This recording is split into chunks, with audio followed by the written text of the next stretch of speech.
राधे राधे। हरे कृष्णा दोस्तों। मार्गशीर्ष मास के कृष्ण पक्ष की एकादशी को समस्त एकादशी व्रतों की जननी माना गया है। इसी पावन तिथि पर एकादशी स्वरूपा देवी का आविर्भाव हुआ था, इसलिए ही इस एकादशी को उत्पन्ना एकादशी कहा जाता है। कहा गया है कि जिस दिन शक्ति का उद्भव हुआ उसी दिन पापों का नाश होना निश्चित हुआ। यही वह दिन है जिससे एकादशी व्रत रखने की परंपरा आरंभ हुई। इसलिए जो भी भक्त पहली बार एकादशी व्रत प्रारंभ करना चाहते हैं वे आज के दिन से ही अपने उपवास और भक्ति जीवन की शुरुआत कर सकते हैं।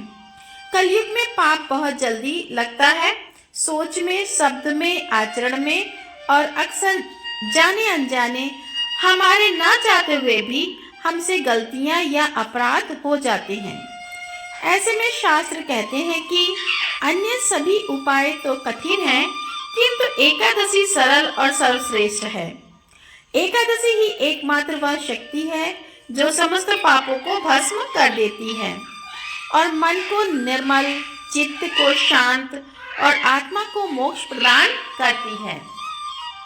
तो आइए जानते हैं इस बार मार्गशीर्ष यानी अगहन के महीने में कृष्ण पक्ष में उत्पन्ना एकादशी किस दिन पड़ रही है, व्रत कब रखा जाएगा और पारण मुहूर्त क्या रहेगा।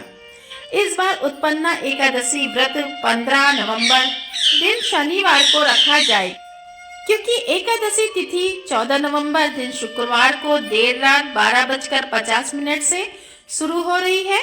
ऐसे में शनिवार को सुबह से लेकर रात तक एकादशी तिथि विद्यमान रहेगी और एकादशी तिथि का समापन होगा 16 नवंबर रविवार को सुबह 2:37 पर।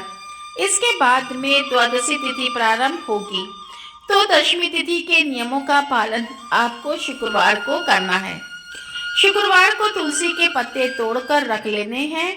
शनिवार को एकादशी का उपवास रहना है और द्वादशी तिथि 16 नवंबर दिन रविवार को सुबह 2:38 से शुरू होगी और द्वादशी तिथि का समापन होगा 17 नवंबर दिन सोमवार को सुबह 4:47 पर।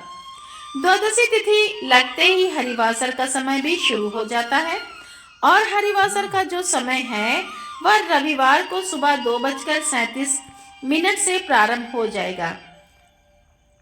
1/4 प्रहर जो होता है द्वादशी तिथि का वह हरिवासर रहता है। हरिवासर का समय रविवार को सुबह 7:10 पर समाप्त होगा और इसके बाद में आप व्रत का पारण करेंगे। तो व्रत पारण आप 2 समय में कर सकते हैं। सुबह आप 7:15 से 8:45 के बीच में अपना आप व्रत खोल सकते हैं और भक्त सुबह व्रत ना रख पाए वो दोपहर में 1:10 से 3:18 के बीच में भी व्रत का पारण कर सकते हैं।